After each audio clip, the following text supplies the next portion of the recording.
Ex Machina, Moonlight, Everything Everywhere All at Once, Hérédité, Midsommar, tous ces films ont été conçus par un petit studio de cinéma qui, en prenant des risques et en bousculant les codes de l'industrie, ont changé à tout jamais le paysage hollywoodien.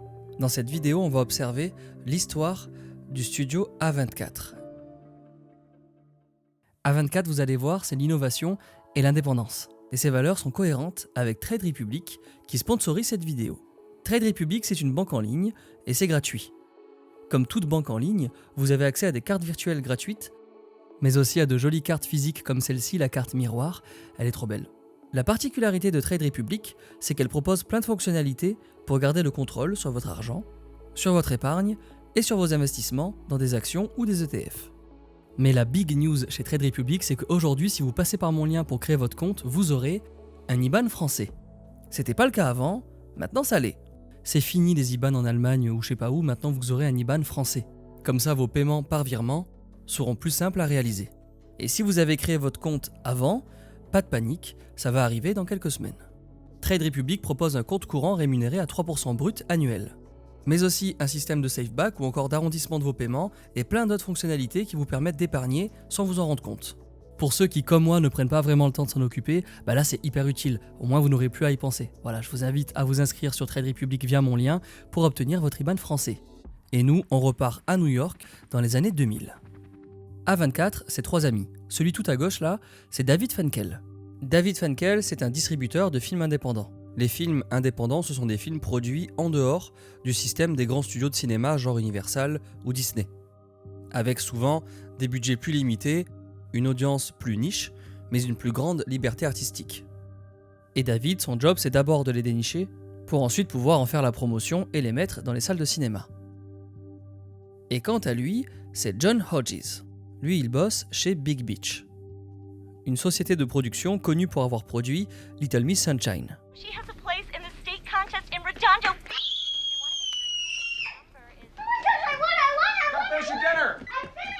Mais celui qui nous intéresse un petit peu plus que les deux autres, c'est lui, Daniel Katz. Daniel, c'est un passionné de cinéma qui débute sa carrière chez Lionsgate Film. Alors ça, c'est l'ancien logo, mais vous connaissez sûrement le nouveau, c'est celui-ci, voilà. Au tout début des années 2000, en 2001, Daniel quitte la Lionsgate Film pour rejoindre Think Film, une entreprise de distribution indépendante. Et alors pendant 6 ans, Daniel, il grimpe les échelons jusqu'à devenir le numéro 2 des acquisitions.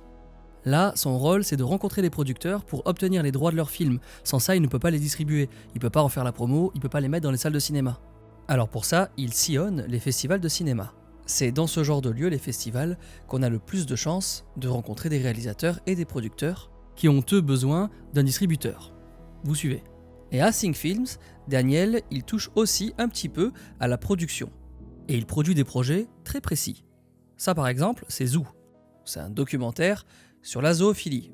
Voilà, déjà Daniel, il a des goûts différents. Et au fil de sa carrière, il se fait 2 potes. 2 potes tout aussi fans de cinéma indépendant. Et alors, toujours dans les années 2000, en 2007, des bruits courent comme quoi Think Film est au bord de la faillite. Bon, très bien, alors il va falloir sauver sa peau, et c'est au Festival de Cannes que Daniel Katz a une idée. C'est pas la première fois que Daniel fait le Festival de Cannes, mais cette fois, il se rend compte d'un truc. Beaucoup de producteurs manquent de moyens pour mener leur projet à bien. But I still think it's really hard. It's always hard to make films that are not, that don't fit perfectly into a box. And I'm sure that struggle's continuing. Pourtant, leur projet, c'est pas des blockbusters, mais c'est pas de la merde non plus. Alors, Daniel, de retour aux États-Unis, il approche Guggenheim Partners. Eux, c'est une entreprise mondiale de services d'investissement et de conseils financiers. En gros, ils injectent de l'argent dans des projets pour en récupérer plus. Ils investissent quoi. Et alors, Daniel Katz, il leur propose de diriger pour eux une partie de l'entreprise qui s'occupera de financer des films indépendants. Le cinéma se porte bien, c'est un bon investissement, alors Guggenheim Partners accepte. Et 5 années plus tard, nous voilà avec quelques beaux projets financés comme Twilight ou The Social Network. Mark! Mark! He's wired in. Sorry? He's wired in. Is he? Yes. Alors Daniel Katz, satisfait de son travail, il prend des vacances bien méritées en Italie. C'est en Italie, sur l'autoroute qui relie Rome à Teramo, qui ne peut s'empêcher de penser à sa carrière. Daniel, il veut monter son propre studio. En vrai, ça lui a toujours fait peur, mais là, les cheveux au vent, au milieu des paysages italiens, à quelques kilomètres seulement de Rome, sur l'autoroute A24, c'est le déclic. Alors de retour à New York, il contacte ses deux amis, Hodges et Fenkel, et il leur propose de prendre part à son projet. Un projet qui nécessite beaucoup d'argent, mais ça tombe bien, l'argent n'est plus un problème quand on a un expert en finance dans l'équipe. Daniel Katz parvient à débloquer une certaine somme d'argent auprès de ses anciens employeurs. Et en le 20 août 2012, Daniel Katz, David Fenkel et John Hodges célèbrent la création de leur société de distribution indépendante. Elle portera le nom d'une certaine autoroute italienne à l'origine du déclic de Daniel Katz, A24. Hollywood, en 2012, c'est les sagas, c'est les concepts d'univers connectés. Et cette année-là, le box-office américain enregistre des bénéfices records. Il y a Avengers qui est en tête, suivi par The Dark Knight, Hunger Games et Skyfall. Mais côté cinéma indépendant, c'est pas terrible. On this trip with Mrs. Nugent to New York City, did you fly first class? Yes, I believe we did. Il y a des œuvres indépendantes comme Bernie, avec un Jack Black et un Matthew McConaughey que les critiques adorent, mais ce film il galère à se frayer un chemin en salle et il passe inaperçu. Et nos trois amis là, en vrai ils en ont marre. Eux, ils sont fans des films indés des années 90 comme Pulp Fiction. Des films qui remettent le réalisateur au centre de l'œuvre, plutôt que les décisionnaires, plutôt que les producteurs. Alors pour ça, ils établissent 2 règles d'or. La première, c'est de donner au réalisateur une créativité sans limite, mais ça c'est pas pour tout de suite. Et la seconde, c'est de ne jamais utiliser de forme traditionnelle de marketing. Ça c'est pour maintenant. C'est pour maintenant parce que A24 ne produit pas, A24 distribue. Et dans la distribution de films, c'est la promotion et la communication qui importent. Pour le moment, A24 ne fait que du marketing. A24 doit faire du bruit autour des films qu'ils ont signés, mais différemment. Déjà, pour ne pas ressembler à Hollywood, ils s'éloignent de Hollywood. Les 3 amis s'installent à New York, à l'opposé du cœur de l'industrie du cinéma. Alors ça, c'est un move risqué, puisque à ce moment-là, personne ne les connaît. Tu peux faire ça quand t'es connu, quand t'es Martin Scorsese, mais s'éloigner de Los Angeles quand tu débutes, c'est pas la meilleure des idées. Mais c'est audacieux, et ça renforce leur position d'outsider. En vérité, ça confirme leur volonté de se différencier des distributeurs indépendants du moment, comme IFC Films, connu pour des films comme L'Antéchrist. Imagine you're at Eden. Imagine you arrive at Eden through the woods. Focus Features, à qui on doit Billy Elliot.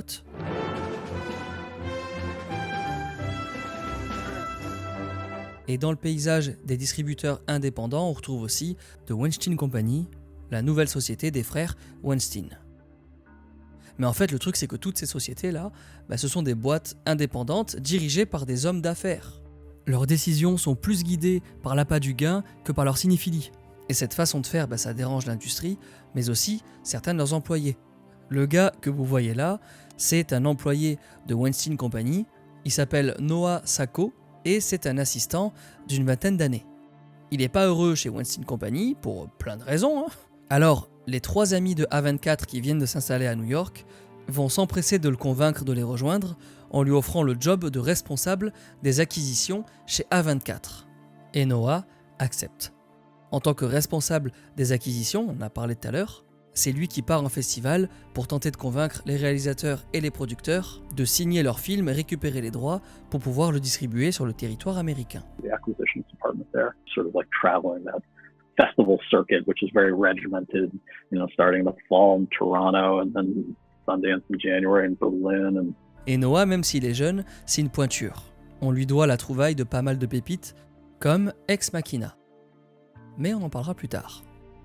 Et donc, lorsque Noah signe un contrat, lui, il a fini son job. Maintenant, il lui faut quelqu'un pour promouvoir le film qu'il vient de signer. Et c'est là qu'entre en scène Nicolette Eisenberg. Alors Nicolette, c'est pas une inconnue, c'est pas une amatrice, et sur son CV, on retrouve également des entreprises de distribution comme Miramax. Et en fait, elle aussi, elle en a marre des façons de faire de Hollywood. Elle se sent trop bridée par les studios, par les producteurs, Et donc Nicolette, elle attend une opportunité pour pouvoir laisser libre cours à sa créativité.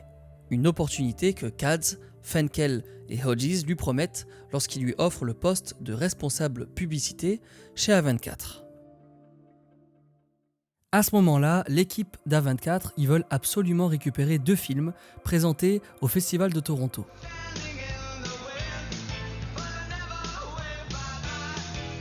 Le premier film que A24 cherche à obtenir, c'est Francesca, un film de Noah Baumbach. Frances, c'est une jeune danseuse un peu perdue qui tente de construire sa vie et son identité à New York. Le film est tourné en noir et blanc et c'est d'une fraîcheur proche du documentaire. Le cast nous offre une performance d'une légèreté subtile qui souligne la fragilité du personnage. Le film aborde la quête de soi et l'importance des amitiés. Hey, have you ever done where you play fight? Why? Because it's funny. Et le second film que A24 cible, c'est The Place Beyond the Pines.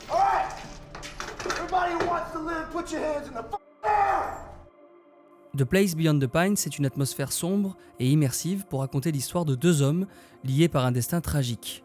Celui d'un motard braqueur et d'un policier ambitieux. Dans le film, on a Ryan Gosling et Bradley Cooper qui nous livrent des performances tendues, exprimant la culpabilité et le poids de la paternité. C'est un film qui interroge l'héritage familial et la difficulté de rompre avec son passé.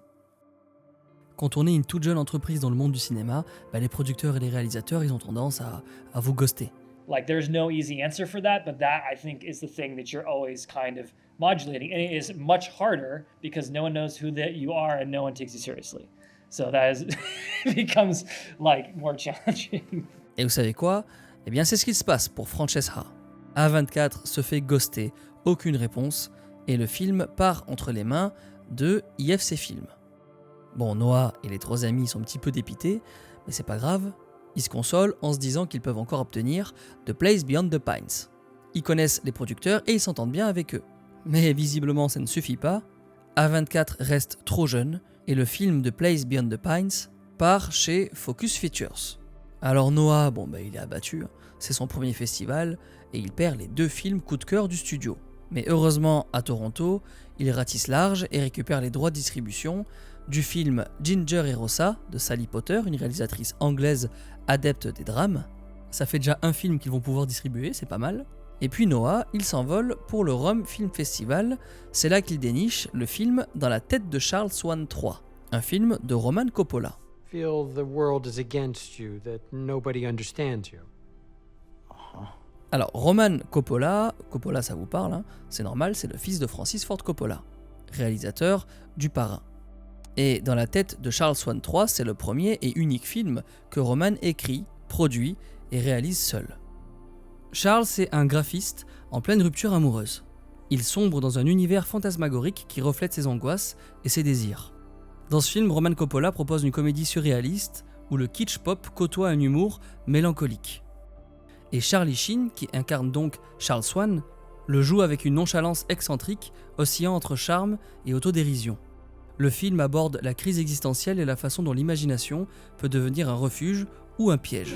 Kirby, I have an idea for your album cover. It just popped in my head. Yeah? Well, what is it? It's everything. Everything plus the kitchen sink. Ça marque le retour de l'acteur Charlie Sheen après ses problèmes avec la justice. Et ça, c'est parfait pour Nicolette Eisenberg, qui s'occupe, rappelez-vous, de la publicité et du marketing des films chez A24. Et Nicolette, elle utilise ce comeback de Charlie Sheen comme élément central de sa stratégie marketing. Mais pour que la distribution d'un film fonctionne un minimum, il faut au moins que l'acteur principal soit présent lors de la promotion. Là, ça n'est pas le cas. Charlie Sheen ne fait aucun effort. Il ne vient même pas à la première du film, un film qui fait un énorme flop au box-office. C'est le premier film distribué par A24 et c'est un échec. On est en 2013 et rappelez-vous, A24 avait signé un autre film. Ginger et Rosa de Sally Potter sort aux États-Unis.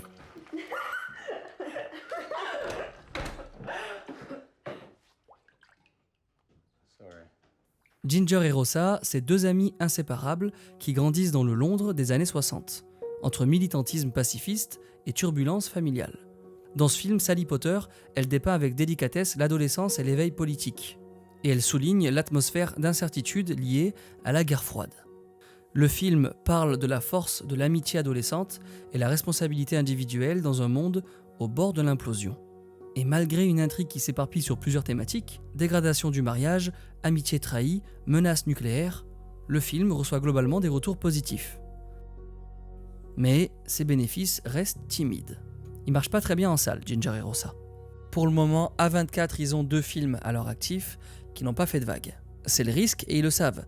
Des films indépendants dans le contexte actuel du cinéma aux États-Unis, il y a de grandes chances pour qu'ils passent inaperçus. Bon, après, c'est pas une excuse, puisque Focus Features et IFC, eux, ils s'en sortent bien avec les films qui leur ont piqué.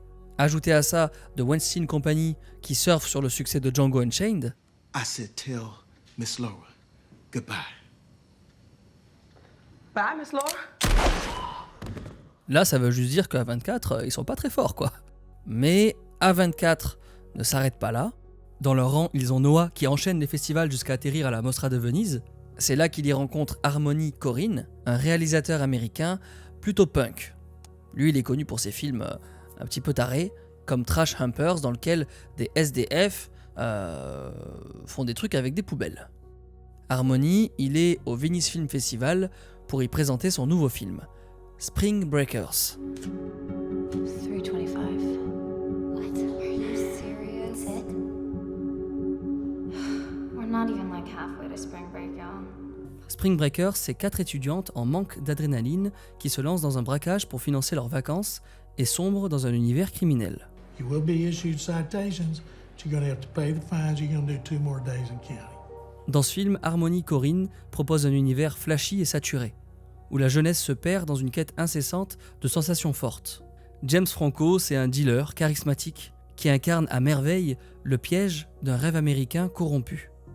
Dans le film, il y a cette scène marquante où les filles chantent Every Time de Britney Spears autour d'une piscine, arme à la main, ce qui crée un contraste plutôt dérangeant. En fait, cette image, elle souligne la violence latente derrière la façade colorée et l'illusion d'une amitié sans limite. Spring Breakers, ça dénonce la superficialité et le vide d'une quête de plaisir effrénée qui se transforme en spirale destructrice. Alors même s'il y a de gros noms à l'affiche, le film reste un immense pari. Alors les 3 fondateurs de A24, ils kiffent. Ils adorent l'esthétisme moderne, mais aussi il y a une envie de choquer là. Pourquoi ? Parce qu'il met en scène des stars de Disney, Selena Gomez et Vanessa Hudgens, dans des rôles plutôt surprenants et trash.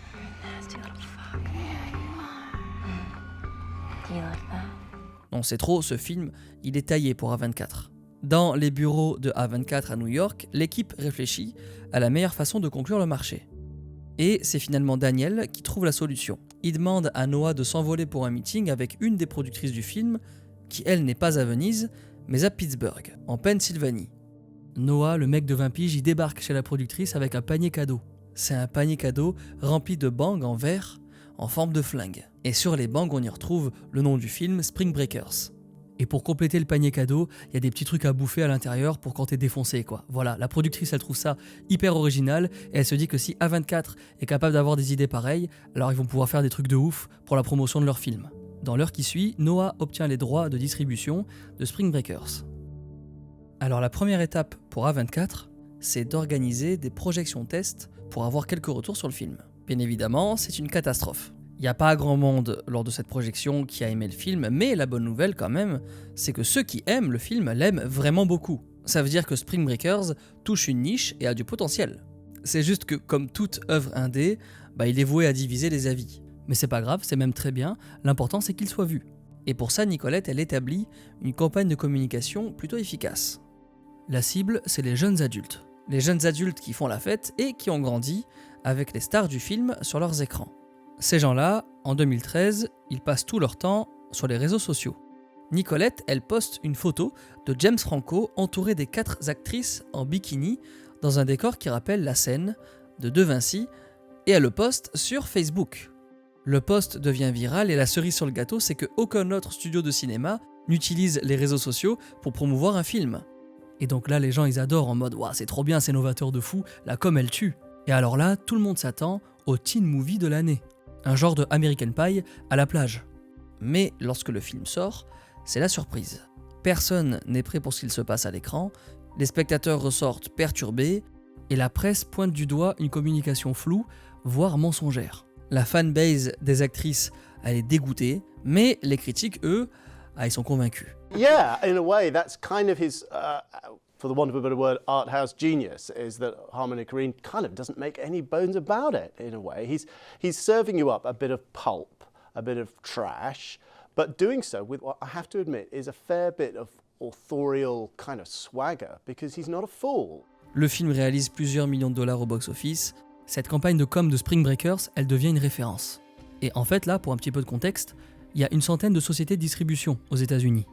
Les seuls connus, c'est les majors, c'est genre Warner Bros, Walt Disney, Universal. Alors quand A24 commence à apparaître dans la presse, c'est un véritable exploit. Ils vont même attirer l'attention de quelques grands distributeurs qui voient d'un mauvais œil qu'un petit studio puisse marcher sur leur plate-bande avec du cinéma indépendant. Pour l'instant, ils sont tout petits, alors on les laisse tranquilles, mais qui ne commencent pas à faire trop de vagues. On est en 2013 et il y a une certaine réalisatrice indépendante qui pèse déjà pas mal dans le milieu du cinéma. Cette réalisatrice, c'est Sofia Coppola. Sofia Coppola, elle a déjà réalisé ce film, Virgin. Ses 5 sœurs cloîtrées par des parents ultra protecteurs. Et elle fascine un groupe de garçons du quartier avant de commettre l'irréparable. C'est le premier long métrage de Sofia Coppola et il déploie une ambiance onirique et mélancolique nourrie par une bande-son aérienne. Le film explore la fragilité de l'adolescence, l'incompréhension parentale et la fascination pour l'inaccessible. Et Sofia Coppola, elle a aussi réalisé ce film, Lost in Translation. Switch seats. I like this one. If I fall, someone will notice. Lost in Translation, c'est Bill Murray et Scarlett Johansson qui incarnent 2 Américains perdus à Tokyo. Et les 2 personnages nouent une complicité éphémère à travers leur solitude commune. Le film traite de la solitude, des rencontres que l'on peut faire au hasard et de la possibilité de se comprendre dans un univers étranger.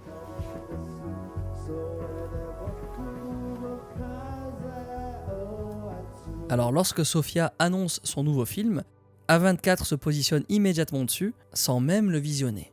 Le film de Sofia Coppola, c'est The Bling Ring. C'est un film qui se base sur l'histoire vraie d'un groupe d'adolescents de Los Angeles dont le passe-temps est de cambrioler des maisons de célébrités. What is it? No way. Alors le film, il attire de gros distributeurs comme The Weinstein Company, face à qui A24 ne fait objectivement pas le poids. Ils n'ont pas toutes leurs chances de leur côté, mais Sofia, elle aime pas mal l'idée de passer par une petite boîte indépendante qui va mieux se concentrer sur les œuvres qu'il signe. And were of a similar audience segment. They were a little bit younger skewing, a little bit, edgy, and it just sort of like codified what became, the A24 approach and sort of style. Mais surtout, elle adore l'idée que A24 fasse la promotion de films indépendants de façon innovante et qui offre même un aspect de film commercial, comme ils ont pu le faire avec Spring Breakers.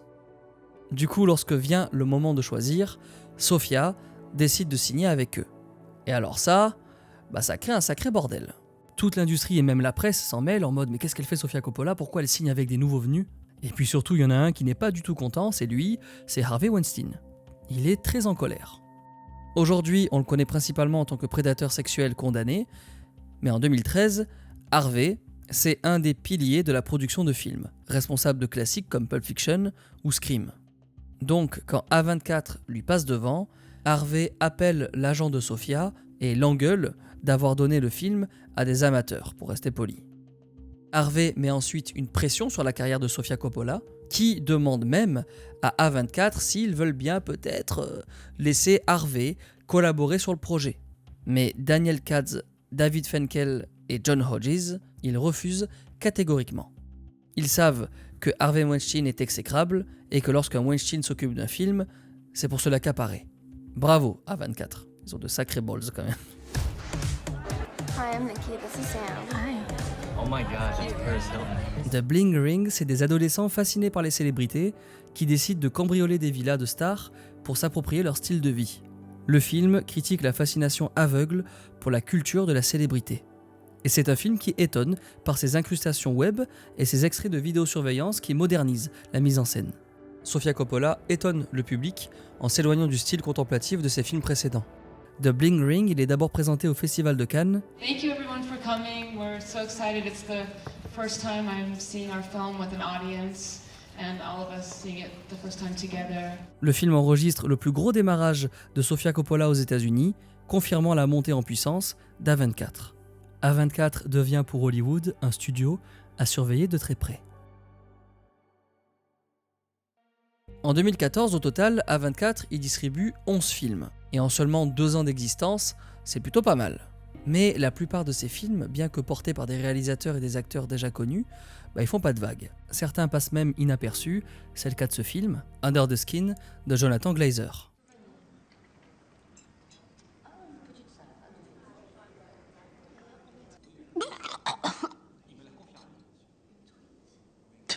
Ça raconte l'histoire d'une extraterrestre sous les traits d'une femme séduisante qui parcourt l'Écosse pour attirer des hommes solitaires dans un piège mortel. Scarlett Johansson, elle incarne à la fois le prédateur et l'innocente en quête d'identité. Le film mise sur une esthétique froide et une narration minimale pour instaurer un profond malaise. C'est une œuvre qui interroge notre rapport à l'humanité et à l'empathie. Et pour promouvoir ce film, Nicolette s'en remet de nouveau à Internet en y créant un jeu de piste. Mais même si ce petit jeu de piste est assez amusant, c'est pas assez pour faire décoller le film. Pendant ce temps, Noah, il continue de parcourir les festivals à la recherche du prochain projet star des studios. Et ce projet, c'est auprès d'un nouveau réalisateur qui le trouve. The thing about it is that any look at strong AI also becomes a look at human consciousness. The two are related. The problems of one are kind of the problems of the other to an extent. Alors il vous dit peut-être rien, mais ce gars, c'est le scénariste des films 28 jours plus tard et Sunshine. Il s'appelle Alex Garland et il passe de l'écriture à la réalisation avec son nouveau film Ex Machina. Le film est un vrai bijou et à l'international, il sera distribué non pas par une distribution indépendante, mais par Universal. Ça, c'est pour le reste du monde, mais aux États-Unis, c'est plus compliqué. En fait, Universal refuse le film. C'est avant tout une question de budget, mais surtout une question d'équipe qui ne peut pas se focus à la fois sur ce film et sur leur blockbuster de l'année, genre Jurassic World. Universal refuse, mais aussi Focus Features. Focus Features, c'est une distribution de films indépendants, mais qui est chez Universal. C'est une filiale, quoi. Et elle aussi, elle refuse le film pour se concentrer sur leur projet star, 50 nuances degrés. Mademoiselle Cavana, vous ne vous êtes pas fait mal. Christian Grey. Alors tant mieux pour les 3 amis d'A24. C'est eux qui récupèrent Ex Machina sur le territoire américain, qu'ils présentent dans la foulée au South by Southwest Festival. C'est un festival de cinéma et aussi de musique qui se déroule au Texas.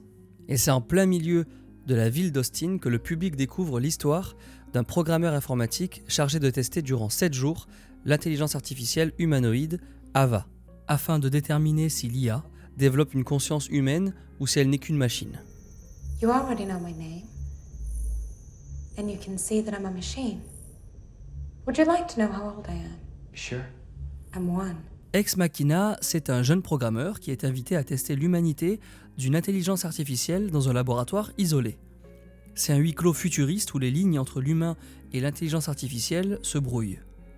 Ex Machina, c'est lent et oppressant. L'esthétique froide et minimaliste met en valeur des performances subtiles, notamment celle d'Alicia Vikander. Le film est rempli de séquences maîtrisées comme cette danse entre le créateur et l'une de ses créations. C'est une séquence à la fois absurde et inquiétante, elle révèle l'ego, la folie du créateur, plaçant la machine au cœur d'un jeu de pouvoir. Au fond, le film interroge l'éthique de la création, les frontières de la conscience, et symbolise aussi la femme qui s'affranchit des hommes. As in, how do you know if a machine is expressing a real emotion or just simulating one? Does Ava actually like you or not? Ce film, c'est une pépite, et Nicolette, chez A24, elle compte bien s'assurer que la presse en parle en utilisant une nouvelle plateforme encore inexplorée. A24 crée un compte sur Tinder. Le compte, il est géré par un bot qui emprunte l'image d'Alicia Vikander, l'actrice principale dont l'unique but est de renvoyer ses matchs vers l'Instagram du film. Plusieurs personnes se font avoir et très vite, la presse parle de la stratégie en saluant l'ingéniosité d'A24. Le problème, c'est que c'est marrant, mais c'est aussi illégal. C'est de l'usurpation d'identité numérique. Tinder est en colère, A24 s'attire les foudres d'Alicia Vikander qui elle, pour le coup, n'a jamais consenti à ce que son image soit utilisée. Alors pour se sortir de cette histoire, les 3 amis, sous les conseils avisés de Nicolette, mettent en scène le licenciement d'un faux interne chez A24 pour calmer les foules. En mode « Ah mais non, c'est pas nous, c'était un employé, mais ne vous en faites pas, on l'a viré. » Voilà. Et devinez quoi, ça passe. L'incident est très vite oublié et Ex Machina sort en salle et génère plus du double de revenus de Spring Breakers au box-office. C'est une super période pour A24. Le même mois, les studios distribuent aussi While We're Young de Noah Baumbach, le réalisateur du film Frances Ha, qu'ils avaient perdu face à IFC Film, souvenez-vous. People our age are so success and results oriented. They've forgotten about process. Josh, are you success oriented? Totally. While We're Young, c'est l'histoire d'un couple de quadragénaires en crise face au temps qui passe, et qui se lie à un jeune duo pour trouver un second souffle. C'est un film qui parle simplement de notre rapport à l'authenticité et la peur de vieillir. Le film rencontre un joli succès en salle et c'est une belle revanche face à leurs concurrents. 2015, c'est vraiment une belle année, ça marque aussi un tournant pour les 3 amis qui explorent de nouveaux horizons. Ils signent le documentaire Amy du cinéaste britannique Asif Kapadia qui retrace l'histoire de la chanteuse Amy Winehouse. Oh, it's a bit upsetting at the end, isn't it? Oh, boom, boom, boom. À travers des images d'archives et des témoignages, le film retrace l'ascension et la chute de la chanteuse Amy Winehouse, montrant la vulnérabilité et l'immense talent de la chanteuse. C'est un doc qui veut nous montrer la responsabilité collective dans le destin tragique d'une artiste, mais aussi la fragilité de la célébrité. Mais surtout, A24 fait son arrivée sur le petit écran. Ça, c'est Playing House. C'est une série que A24 produit. Ça raconte l'histoire de 2 meilleures amies qui emménagent ensemble pour élever le bébé de l'une d'elles. C'est une série à l'humour chaleureux qui célèbre l'amitié inconditionnelle et l'idée qu'il existe 1000 façons de construire une famille. Alors on n'en est pas encore à leur grosse production d'aujourd'hui comme Euphoria, mais ça va arriver, ne vous en faites pas. Daniel Katz, David Fenkel et John Hodges, ils étendent leur champ d'expertise en espérant que peut-être cette année, un de leurs films va les mener jusqu'aux Oscars. Parce que c'est ça, la consécration ultime, l'Oscar. La plupart du temps, lorsqu'un studio de distribution fait une offre sur un film, c'est un film fini. Il est entièrement produit, il a été tourné, monté, il y a la musique, tout ça, tout est prêt. Mais parfois, il arrive que le distributeur s'engage avant même que l'œuvre ne soit produite. Alors c'est un plus gros risque, c'est vrai, mais ça permet aussi de se placer sur des films plus importants. Et c'est ce qui va se passer lorsque Noah rencontre Lenny Abrahamson et Emma Donoghue. Lenny, c'est un réalisateur irlandais, et Emma, c'est une autrice. Elle écrit des livres. Et elle adapte l'un de ses livres en scénario. Lenny Abrahamson wrote me a 10-page letter about how he would film this book, and I just thought, oh, he completely gets me. Le duo entame un casting. Ils envisagent d'abord Emma Watson ou Rooney Mara pour le rôle principal, mais ce sera finalement Brie Larson qui l'obtiendra. Alors Brie Larson aujourd'hui c'est Captain Marvel, elle est ultra méga connue, mais à cette époque c'est les débuts de sa carrière et elle veut faire les choses bien. C'est un film inspiré d'une histoire vraie, une affaire d'inceste et de séquestration qui s'est déroulée en Autriche, l'affaire Fritzl. En préparation du tournage, Brie Larson consulte des experts en trauma, suit une diète stricte et évite la lumière du soleil. Et c'est au Festival de Cannes que Lenny et Emma, dans l'espoir de trouver un distributeur, rencontrent Noah, qui lui est à la recherche de la prochaine pépite A24. Noah de chez A24, il est hyper intéressé, mais il est un petit peu inquiet de signer un film qui n'est pas encore produit. Il consulte Katz, Fenkel et Hodges et ensemble, ils décident de se jeter à l'eau. Le film se produit, participe à une tournée des festivals et quelques mois plus tard, Room sort en salle. I'm so old now. Such a big boy now. Room, c'est l'histoire d'un enfant et de sa mère qui vivent séquestrés dans une pièce et qui tentent de s'évader pour enfin découvrir le monde extérieur. On y découvre l'enfermement, mais aussi la relation fusionnelle d'une mère et de son fils avec une sensibilité poignante. C'est un film tourné à hauteur d'enfant et qui se divise en 2 parties. La séquestration angoissante et la difficile réadaptation à la vie libre. Dans ce film, Brie Larson elle nous livre une performance magistrale soutenue par la spontanéité de ce jeune acteur. La scène marquante du film, c'est celle de l'évasion, où la caméra épouse la découverte brutale du monde extérieur. C'est d'une intensité qui traduit la tension psychologique et le courage désespéré de l'enfant.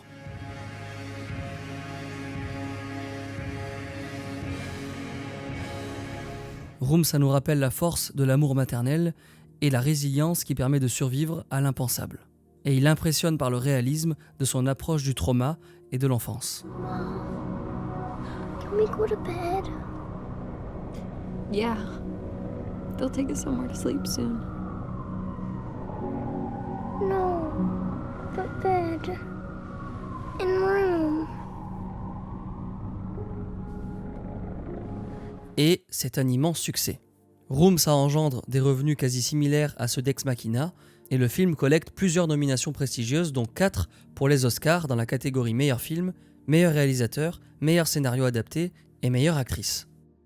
Alors on y est, A24 voit un de leurs films nominé dans la catégorie meilleur film aux Oscars, mais le plus fou c'est que Brie Larson remporte l'Oscar de la meilleure actrice. I'd like to thank A24 for taking this movie into their hands and sharing it with the world. I'd like to thank our director Lenny Abrahamson, who is absolutely incredible, Emma Donoghue, who created this world. Et ça ne sera pas le seul prix de la soirée. Cette année-là, 2 autres films A24 sont récompensés.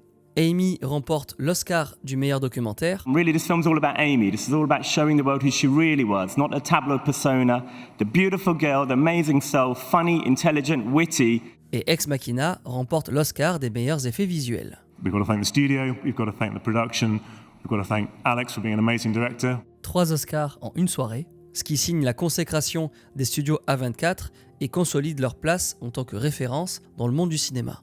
It is hard. It's hard to create sort of any kind of brand awareness. Today I think it's really difficult, and I think A24 was very successful in that. Alors que les yeux de leurs rivaux sont fixés sur eux, le studio décide de passer à l'étape suivante, une étape risquée, sinon ce n'est pas drôle. Parce que distribuer des films dans lesquels ils n'ont aucun rôle de fabrication, ok, c'est cool, c'est plus ou moins risqué comme on l'a pu le voir, mais désormais, A24 veut faire partie du processus de A à Z. A24 se met à la production. Alors des projets à produire, les 3 amis en envisagent beaucoup, mais pour leur toute première fois, ils choisissent de parier sur Barry Jenkins. C'est un réalisateur émergent qui souhaite adapter en film une pièce de théâtre de Tarell Alvin McCraney. Barry Jenkins est l'auteur de la pièce de théâtre, Tarell collabore afin d'adapter la pièce de théâtre au grand écran. L'histoire se déroule à Liberty City. C'est un quartier aux abords de Miami où ils ont tous les deux grandi sans jamais se rencontrer. Mais filmer à Miami, ça coûte très cher. Alors en général, les films à petit budget qui veulent représenter Miami, ils tournent à Atlanta. C'est moins cher, c'est plus abordable. Mais Barry Jenkins, il tient vraiment à ce que le film soit tourné chez lui, aux abords de Miami. C'est important pour l'authenticité de son film, et il en fait la demande à A24. Daniel Katz, David Fenkel et John Hodges valident la demande parce qu'on le rappelle, la première règle d'or d'A24 qui est désormais valable, c'est celle d'offrir une créativité sans limite aux réalisateurs. À la fin, ils feront peut-être moins de sous, mais c'est pas grave. Alors on tourne à Miami. Et en 25 jours seulement, le film Moonlight est dans la boîte. Ça y est, le tournage est fini. Moonlight, c'est de la poésie pure. Et pour le promouvoir, Nicolette reste sobre et base sa stratégie sur des affiches épurées mais audacieuses, aux couleurs néon et sans autre information que le titre du film et le visage des acteurs principaux. Septembre 2016, Moonlight est diffusé au Telluride Film Festival dans le Colorado. Le public y découvre pour la première fois l'histoire de Chiron, un jeune garçon noir et homosexuel qui tente de se faire une place dans un monde hostile et dont on suit l'évolution en 3 actes, son enfance, son adolescence et l'âge adulte. Dans Moonlight, Barry Jenkins déploie une mise en scène poétique et une photographie délicate pour raconter la construction identitaire de Chiron. Les acteurs nous offrent un jeu tout en retenue, ce qui renforce la poésie et la pudeur de cette quête de soi.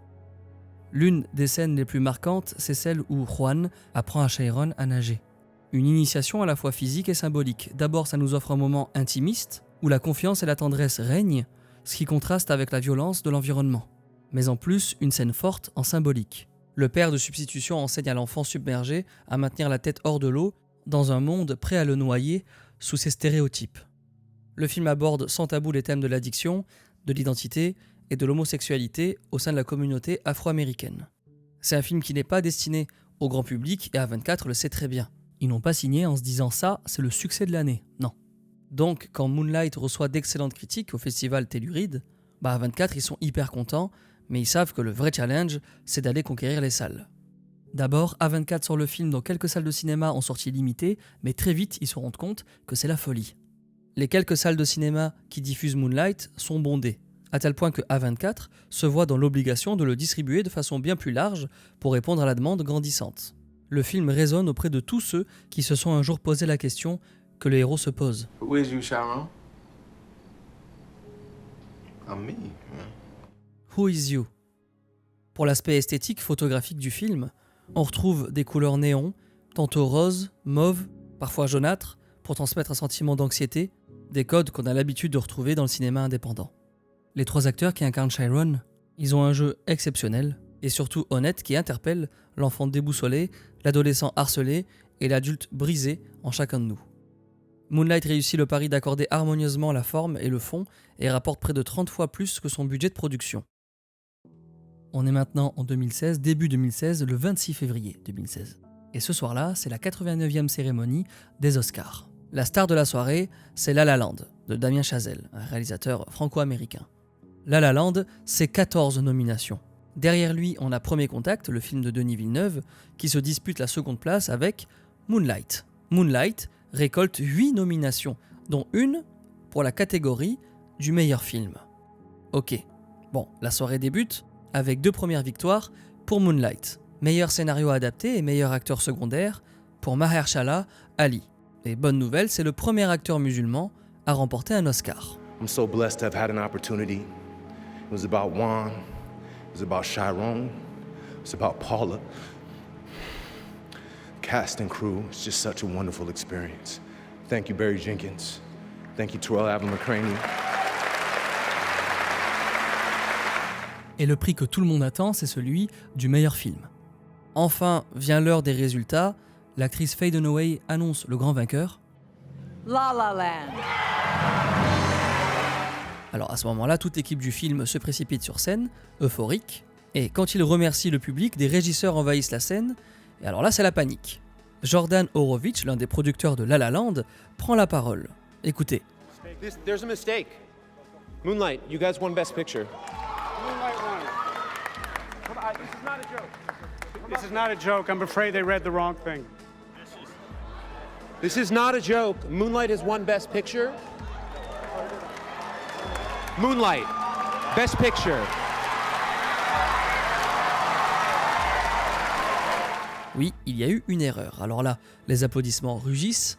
C'est un rêve éveillé pour l'équipe de Moonlight qui ne pensait en aucun cas gagner face à des monstres du cinéma. Et encore moins en de telles circonstances. En fait, les présentateurs du prix ont récupéré la mauvaise enveloppe, juste avant de monter sur scène. I want to tell you what happened. I opened the envelope and it said, Emma Stone, La La Land. That's why I took such a long look at Faye and at you. I wasn't trying to be funny. La situation est tellement absurde qu'on croirait même à un coup marketing préparé par Nicolette. Mais non, c'est pas le cas, c'est un énorme coup de chance. Cette soirée-là, A24 fait un sans faute. Pour leur première production, ils remportent un Oscar du meilleur film. Il n'y a plus aucun doute pour les grands de Hollywood, le studio qui était invisible joue aujourd'hui dans la même catégorie qu'eux. La réussite de Moonlight leur vaut même un mail de félicitations de, attention, Harvey Weinstein, qui là, cette fois, leur assure d'être un immense fan depuis le début. Suceur.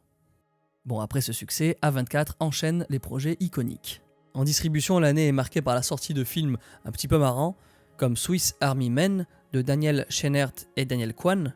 Swiss Army Men, c'est l'histoire d'un naufragé sur une île déserte qui découvre un cadavre doué de pouvoirs improbables avec lequel il tente de rentrer chez lui.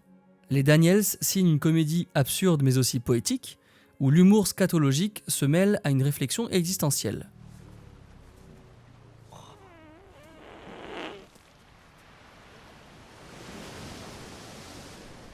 Dans ce film, Paul Dano et Daniel Radcliffe forment un duo inédit, l'un incarnant la solitude et l'autre un cadavre quasi magique. Alors même si ça a l'air marrant parce que c'est un cadavre qui pète et tout, l'œuvre interroge notre besoin de connexion et la façon dont on surmonte la honte et la peur de la différence. Il y a aussi The Lobster de Yorgos Lanthimos, un réalisateur grec. Ça se passe dans un futur proche, les célibataires ont 45 jours pour trouver l'âme sœur sous peine d'être transformés en animal. Et ces projets rassurent l'industrie du cinéma indépendant. sur le fait que gagner un Oscar ne veut pas dire devenir commercial. Non, A24, ils sont indés et ils le resteront. Quand vous obtenez une place, c'est très important de la maintenir parce que si vous commencez à aller explorer d'autres horizons, on vous la vole cette place.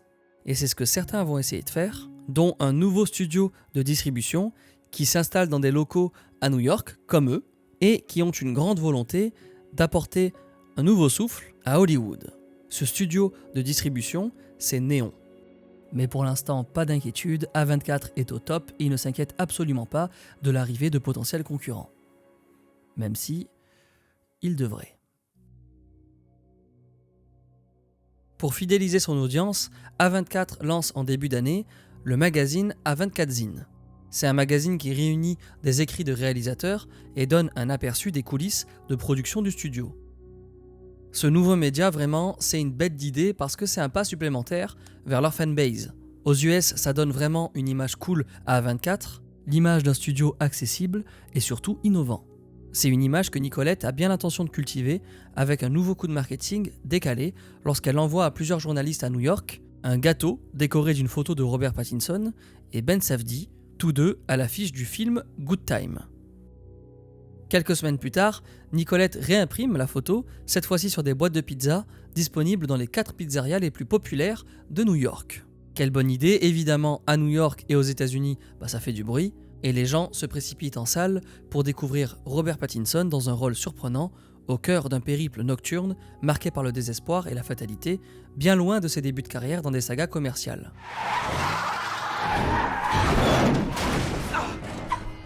Good Time, c'est l'histoire d'un braqueur minable qui tente de réunir l'argent de la caution pour libérer son frère handicapé, entraînant une nuit de fuite chaotique à New York. Dans ce film, les frères Safdie s'appuient sur un rythme vif et une photographie néon pour plonger le spectateur dans une urgence permanente.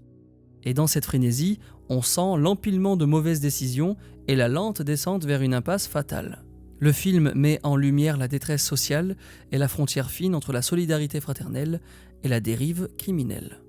Mais leur gros succès à A24, il ne vient pas d'une campagne marketing originale sur des boîtes de pizza. Non, il vient plutôt d'une prise de risque sur une jeune réalisatrice bien décidée à bousculer les codes. Cette réalisatrice, c'est Greta Gerwig, bien avant qu'elle ne réalise Barbie. Greta, lorsqu'elle approche A24, c'est pour leur présenter son premier projet solo. Jusqu'à présent, elle travaille uniquement en collaboration avec son conjoint Noah Baumbach. Que ce soit en tant qu'actrice, c'est elle qui joue Francesca ou encore scénariste sur le film Mistress America, dans lequel elle incarne un rôle pétillant qui bouscule la quête d'identité d'une jeune étudiante en littérature. Les 3 amis connaissent le travail de Greta à travers Noah. Ils savent qu'elle a du talent et surtout, ils savent que Hollywood fait la vie dure aux femmes qui tentent de passer derrière la caméra. À ce moment-là, on est au tout début du mouvement MeToo, qui, grâce aux plaintes déposées contre Harvey Weinstein, permet de percer l'abcès sur le traitement des femmes à Hollywood. Alors pour Greta, c'est le moment. Elle réalise le film Lady Bird, qui est un film du genre coming of age, en gros c'est le passage à l'âge adulte. Alors le film est réalisé, il est produit, et les 3 amis veulent offrir la chance à Greta d'être distribuée comme il se doit. L'histoire c'est celle de Christine Lady Bird, qui navigue entre amitié, premier amour et conflits familiaux dans sa dernière année de lycée à Sacramento. Là, Greta Gerwig, elle signe un portrait sensible de l'adolescence, ancré dans la nostalgie de sa propre jeunesse. Le film met en lumière la relation mère-fille et la fougue d'une héroïne en quête d'indépendance. L'actrice qui incarne Lady Bird, elle incarne avec une spontanéité touchante, reflétant la fougue et les doutes de cette période. Ça, c'est une scène mémorable du film, c'est une dispute dans la voiture entre Lady Bird et sa mère, où l'humour se mêle à la tension. C'est un face-à-face qui révèle l'amour sous-jacent malgré l'incompréhension et les frustrations quotidiennes. You know, with your work ethic, just go to city college and then to jail, and then back to city college, and then maybe you'd learn to pull yourself up and not expect everybody to do everything. Lady Bird, ça célèbre la complexité des relations familiales et l'importance de s'émanciper pour se découvrir. Mais Lady Bird, ça symbolise aussi la réconciliation. Et ça permet au film de devenir le film le plus rentable de l'histoire de A24. Lady Bird récolte 5 nominations aux Oscars, alors il n'en gagne aucune, mais il fait de Greta un des visages du renouveau des réalisatrices et associe A24 à l'ascension d'une des figures incontournables de l'ère post-MeToo. Donc là, A24 entre Barry Jenkins et Greta Gerwig, ils viennent de prouver qu'ils ont du flair et aussi ils tissent des liens forts avec 2 réalisateurs de talent.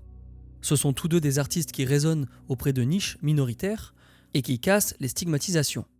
Daniel Katz, David Finkel et John Hodges veulent les mettre encore plus en avant, alors pour ça, ils vont lancer de A24 Podcast.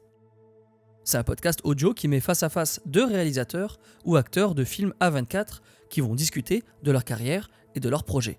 I say that because you have all these years of experience as a performer in front of the camera, as an actor. When did you realize you wanted to be on the other side, you know? I mean, like, the truly embarrassing thing is that I was at the YMCA in New York and I was taking an aerobics class that was also inspirational. It was sort of like, it was like off-brand Zumba type thing, but it was great. But I was there and they were like, just scream what you want, like as loud as you can. And I honestly screamed out loud, I want to be a director. And I didn't know that I was going to say that. And I said it out loud. And that was the first time. Et aujourd'hui, le concept est disponible également en vidéo et c'est une référence pour les fans de A24. Je vous invite à aller écouter, c'est très intéressant. Mais les 3 amis derrière A24 veulent partir à la conquête d'un nouveau terrain, celui de l'horreur.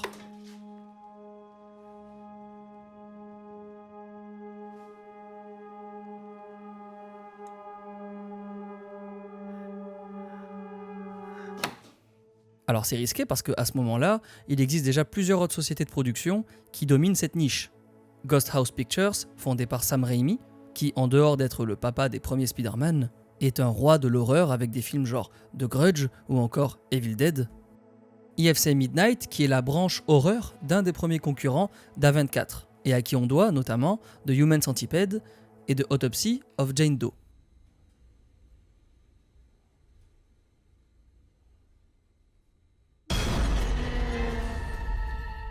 Mais surtout, ce qui inquiète les 3 amis, c'est le studio à l'origine des plus grandes franchises d'horreur, comme Paranormal Activity ou encore Insidious. C'est un studio qui, comme eux, se positionne à cheval entre les mondes du cinéma indépendant et commercial et qui vient de retourner le monde du cinéma avec Get Out, un film qui mélange horreur et satire sociale pour dénoncer le racisme insidieux dans une banlieue tranquille. Ce studio, c'est Blumhouse Productions. Et leur étoile montante qui a réalisé Get Out, c'est ce gars, c'est Jordan Peele. Alors heureusement, Daniel, David et John trouvent eux aussi leur réalisateur miracle. Lui, c'est Ari Aster. C'est un réalisateur américain. De base, il veut devenir auteur, mais pendant ses années lycée, il se découvre un intérêt pour la réalisation. Au même moment, Ari fait une obsession sur les films d'horreur. Il y visionne tous, en tout cas tous ceux qui sont disponibles, dans le vidéoclub de sa ville. Après le lycée, il intègre le cursus film de la Santa Fe University of Art and Design. Ses travaux scolaires sont remarqués et lui obtiennent une place pour un master dans une école de film à Hollywood.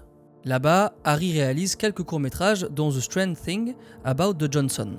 C'est un thriller psychologique qui raconte l'histoire d'un père de famille piégé dans une relation incestueuse avec son fils. Voilà, bon, le court-métrage est diffusé au Slamdance Festival et bien sûr, il fait parler de lui puisque là, il inverse les rôles. Ce n'est pas un père qui abuse de son fils ou de sa fille, c'est l'inverse. Bon, c'est une dynamique plutôt inhabituelle. Et ce simple retournement suffit à bousculer les spectateurs, les forçant à reconsidérer leur vision stéréotypée sur les victimes d'abus. Le film est publié sur internet et atterrit sur les écrans d'un certain trio. Alors Daniel, David et John, ils voient en Harry un prodige de la réalisation et ils le contactent intéressé par un potentiel long métrage. Ari Aster, il a déjà un script. Mais ce script, c'est de l'horreur, pas du drame psychologique, et il n'est pas sûr que A24 valide. Mais plus Harry discute avec A24, plus il se rend compte qu'ils sont carrément prêts pour ce genre de film. Ari Aster signe donc avec A24 et lance la production de son premier long métrage, Hérédité.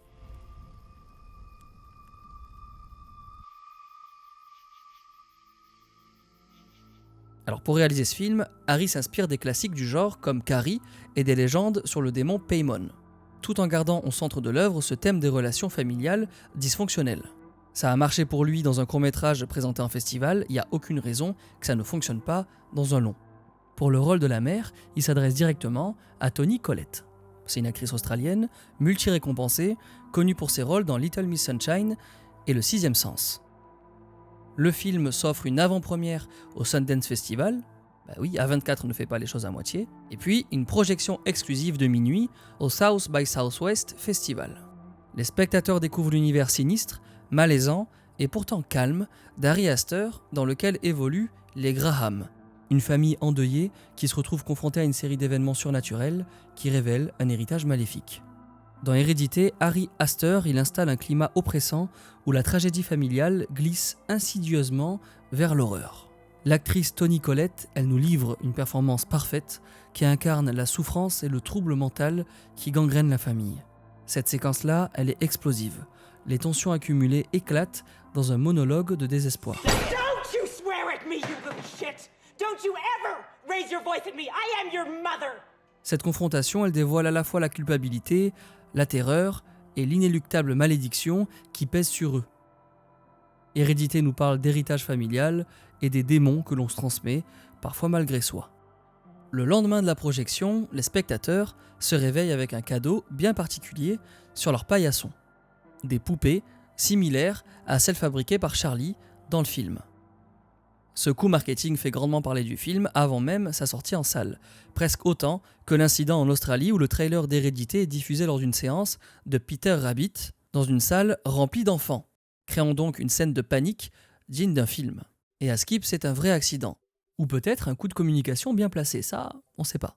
Il n'empêche que lorsque Hérédité débarque en salle, eh bien il devient le plus gros succès des studios, détrônant Lady Bird. Ça, c'est la bonne nouvelle. La mauvaise, c'est que cette victoire est un petit peu entachée par le départ de l'un de nos trois amis. C'est John Hodges qui s'en va et qui rejoint Jax Media, une société spécialisée dans la production de séries télévisées, qui se lance dans le cinéma et John en sera le nouveau responsable. Bon, très bien, il ne reste plus que Daniel Katz et David Fenkel. Voilà, ils sont plus que deux et ils décident eux aussi d'explorer de nouveaux horizons.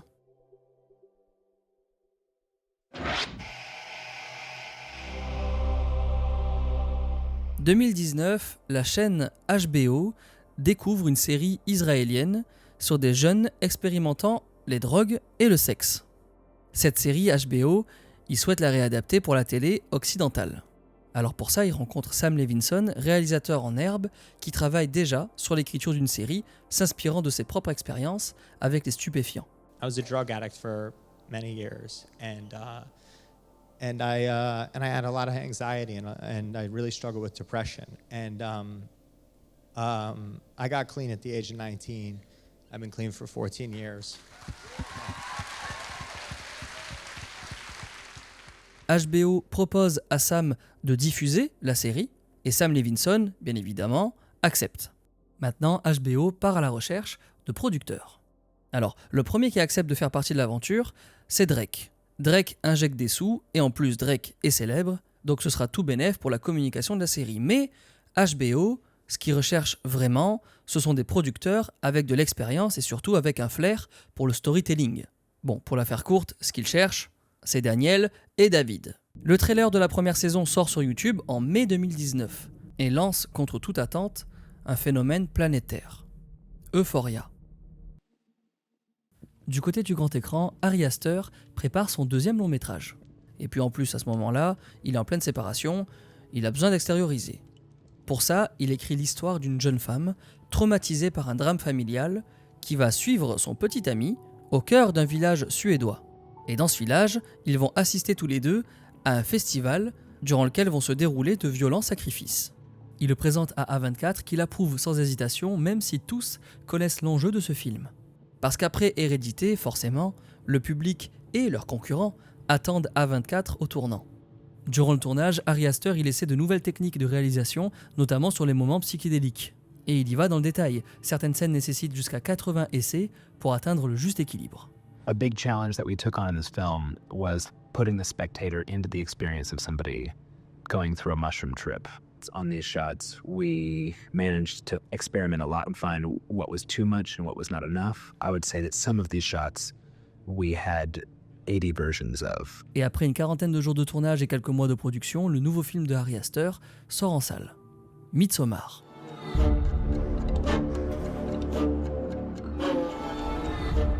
Florence Pugh elle y interprète une héroïne fragile, rongée par le deuil, qui glisse lentement dans un univers sectaire. Ari Aster filme l'horreur en plein jour, dans une communauté suédoise isolée, baignant dans une lumière presque onirique.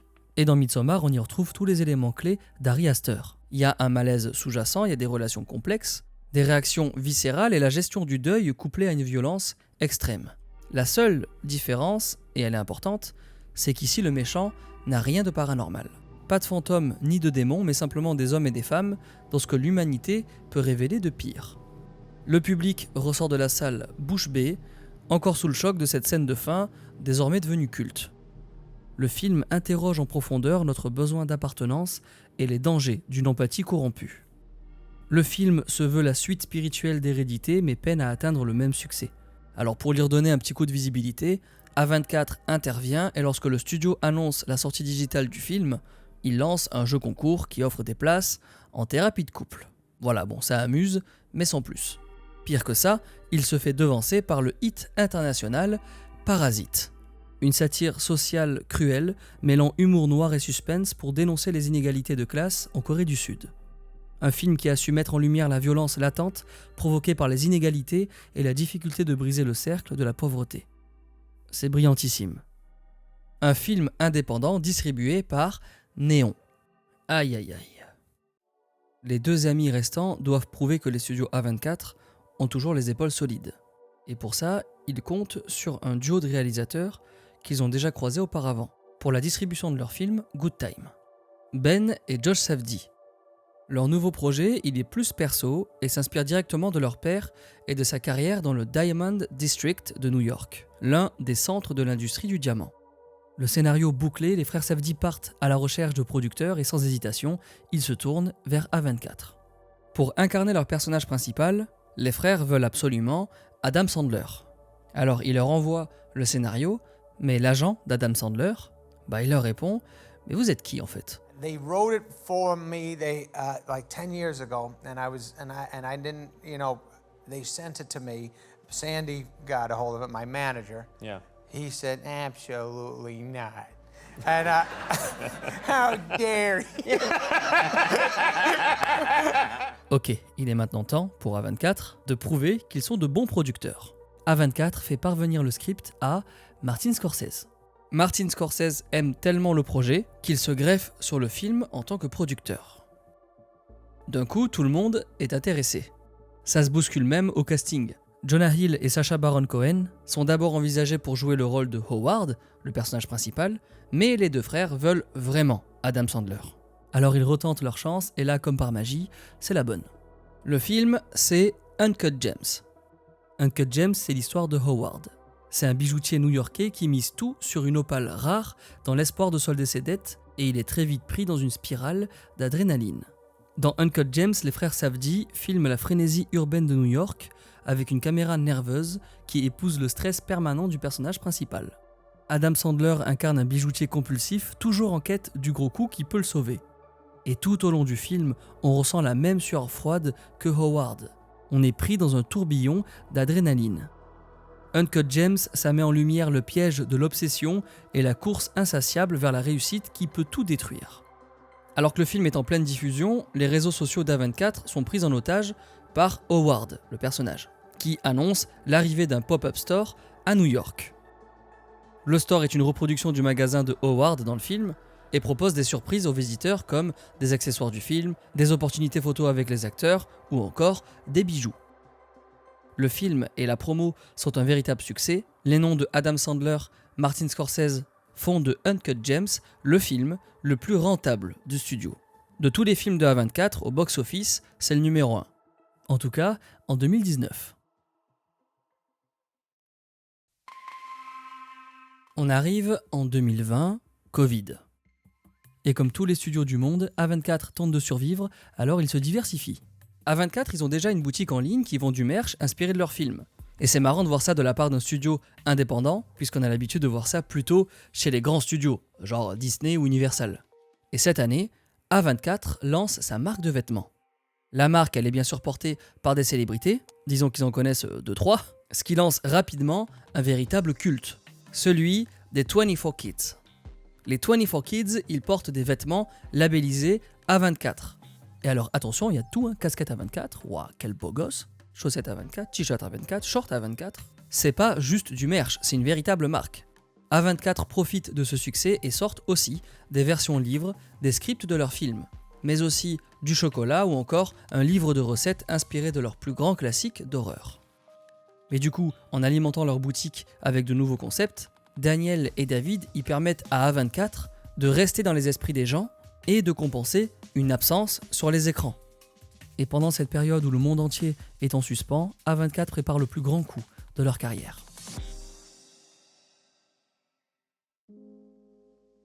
On arrive en 2021.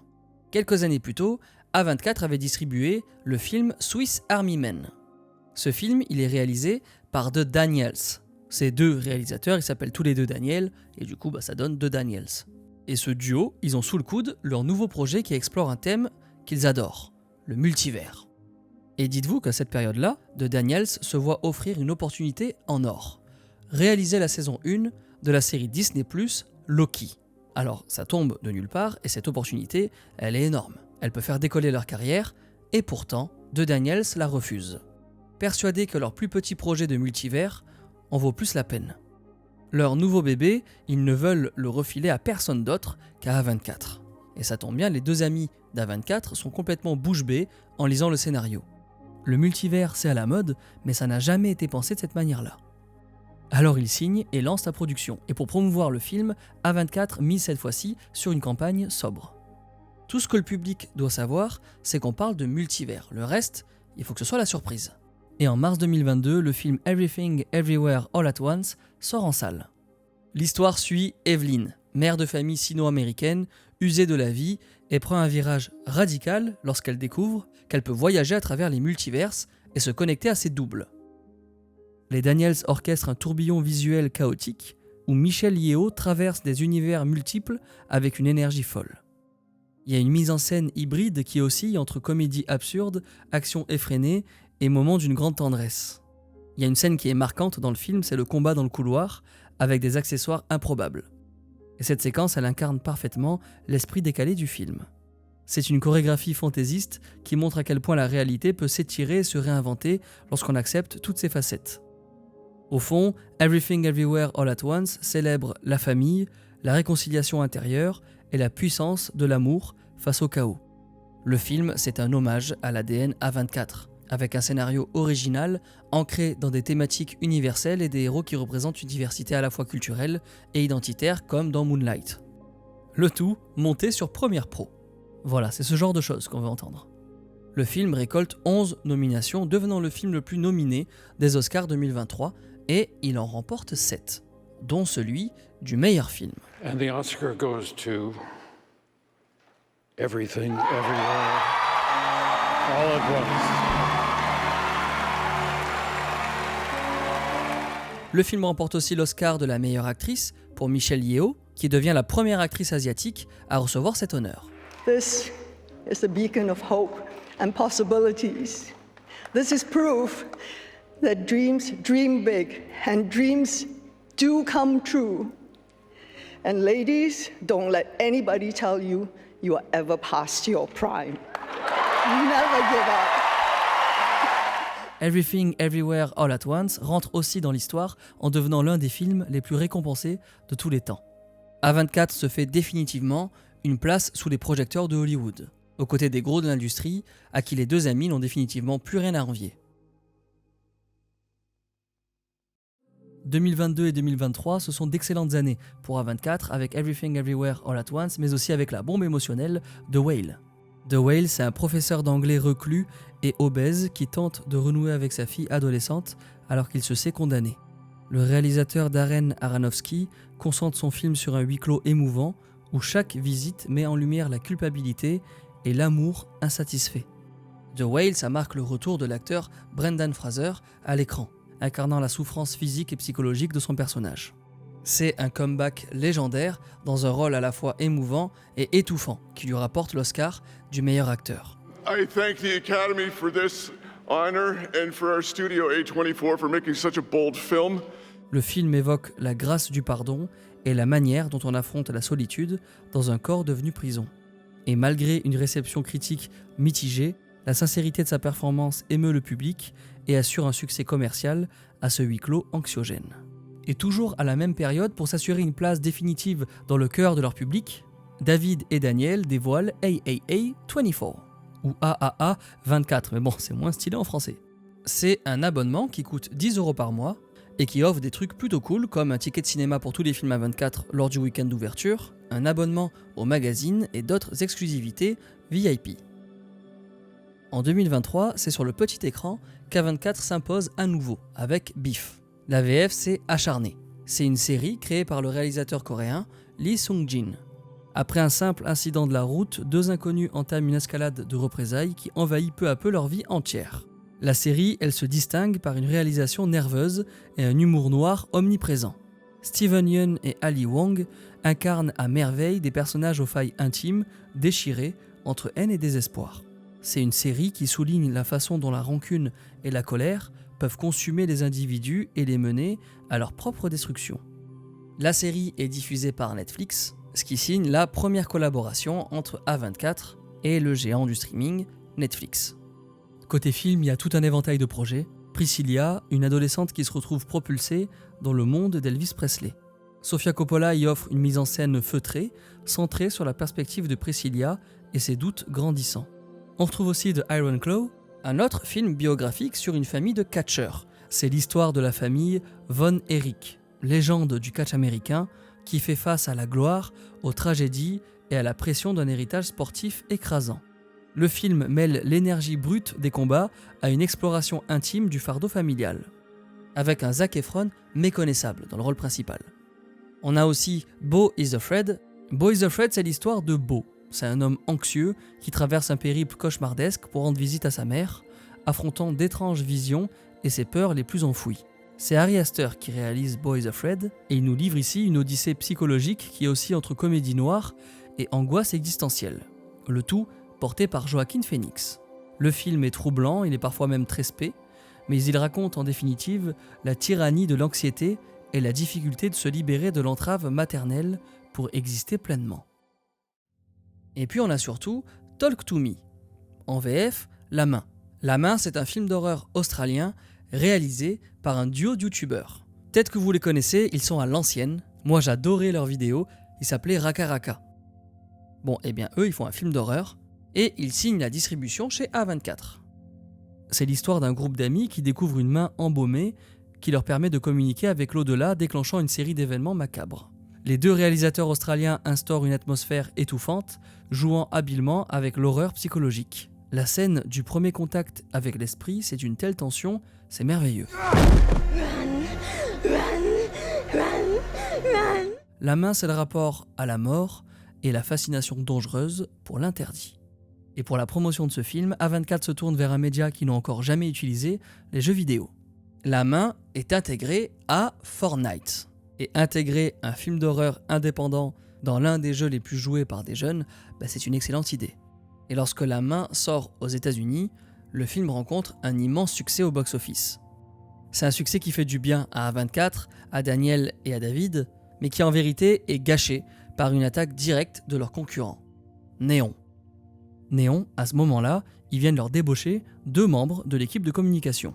Et donc désormais, Néon adopte une direction artistique identique à celle d'A24. Pour que vous puissiez vous situer, Oscar 2024, le chien de Anatomie d'une chute qu'on pouvait voir dans le public pendant la cérémonie, ça, c'est un coup marketing de Néon. Alors avec tout ça, les 2 potes de A24 commencent un peu à paniquer et donc à s'éparpiller. Ils évoquent même l'envie, pourquoi pas, d'aller vers des films commerciaux.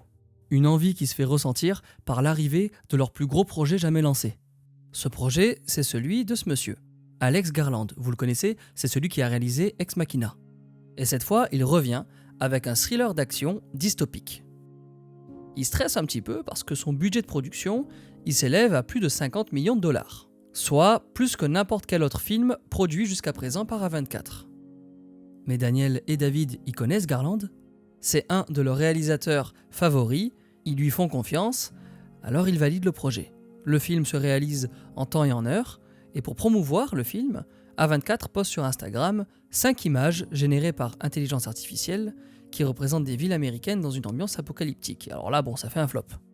A24 se fait détruire médiatiquement à cause de l'utilisation de l'intelligence artificielle parce qu'au même moment, Hollywood vient tout juste de sortir d'une grève historique de plusieurs mois contre le remplacement des artistes par de l'intelligence artificielle. Donc bon, les posters générés là, c'est de mauvais goût. Alors après une promotion catastrophique, le film d'Alex Garland sort en salle. Civil War, c'est dans un futur proche où les États-Unis sont déchirés par un nouveau conflit civil et plusieurs destins se croisent sur fond de chaos. Alex Garland développe ici une vision dystopique, mêlant violence et réflexion politique. Dans ce film, on saisit la fragilité de l'ordre et la facilité avec laquelle une société peut sombrer. Le film questionne la responsabilité de chacun face à la violence et la séduction de l'extrémisme. La photographie du film, elle est hyper bien travaillée et elle offre des scènes remplies de poésie qui laissent le spectateur en suspens, comme pour ce moment de silence qui arrive juste après une explosion et qui captive dès le début du film.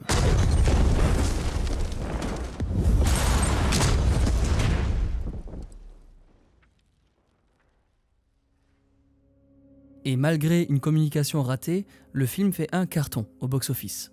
Et Civil War explose les records d'A24, prouvant une fois de plus que les fans de A24 sont prêts à tout laisser passer de la part de leur studio favori.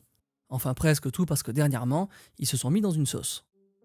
En fait, les fans d'A24, ils reprochent au studio de manquer d'efforts dans la distribution et la promotion de certains films plus indépendants, comme A Different Man d'Aaron Schimberg et Sing Sing de Greg Quedar, au profit de projets plus commerciaux comme Civil War ou Baby Girl, un thriller érotique avec Nicole Kidman. Pourtant, ces films font du bruit dans l'industrie et récoltent plusieurs prix à l'international. Ça prouve que ce sont des bons films et pourtant A24 ne communique pas beaucoup dessus. Sur ce sujet, pendant un certain temps, ils ne donnent aucune réponse, mais ça ne veut pas dire qu'A24 n'a pas écouté leurs spectateurs. La preuve, en 2025, ils annoncent que Sing Sing, qui se déroule dans un milieu carcéral et qui suit l'histoire d'un homme condamné injustement, va bénéficier d'une deuxième sortie en salle, cette fois-ci bien plus large et surtout bien plus spéciale. Sing Sing devient le premier film de l'histoire à sortir au cinéma, mais aussi en prison, en simultané. Voilà, là on parle A24, ça c'est du marketing. Sing Sing, ça se déroule dans la célèbre prison de Sing Sing, dans laquelle un atelier de théâtre rapproche des détenus en quête de rédemption et de liberté créative. La mise en scène sobre privilégie l'authenticité des témoignages et la réalité carcérale. Le film est nommé aux Oscars dans plusieurs catégories, aux côtés de The Brutalist, un autre film que A24 distribue, qui raconte l'épopée d'un architecte pendant l'Holocauste, déterminé à reconstruire sa vie et son œuvre en Amérique. Alors peut-être que Daniel Katz et David Finkel s'éparpillent un petit peu ces dernières années, et qu'à trop jouer sur le fil entre indépendant et commercial, ils risquent de tomber de l'autre côté, mais l'histoire d'A24, ça reste quand même celle de trois quarantenaires passionnés qui ont su transformer un petit studio de distribution indépendant en l'une des références du cinéma et de la télévision mondiale. Tout ça en restant fidèle à une vision artistique et en refusant continuellement de suivre les règles imposées par l'industrie. A24, c'est la preuve que l'amour de l'art, plutôt que l'appât du gain, peut encore rivaliser au sein d'une industrie. Mais surtout, ce que nous ont prouvé ces trois amis en ouvrant leur studio là il y a à peine quelques années, c'est qu'il n'est jamais trop tard. Even in my dreams, this could not be true.